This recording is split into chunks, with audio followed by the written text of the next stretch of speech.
I am Dr. Geoffrey Young. I am the Chief of Head and Neck Surgery at Miami Cancer Institute.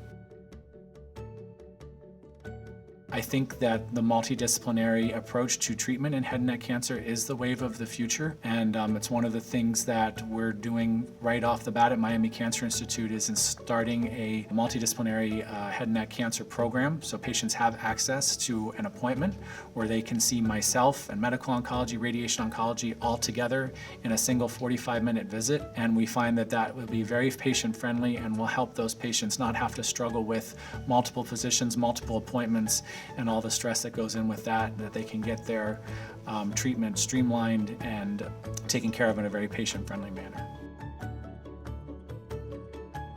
The one bit of health advice is to stay active in your treatment. If you don't understand why something's being done, question it. There's no reason that if you don't understand, a doctor can't take the time to explain why a test is being done or why a surgery or a treatment is needed. And it's very important for us as physicians to make time to educate our patients properly and have good communication with them and make sure they do understand what it is we're trying to do, because that will ultimately result in their adherence to the treatment and better outcomes.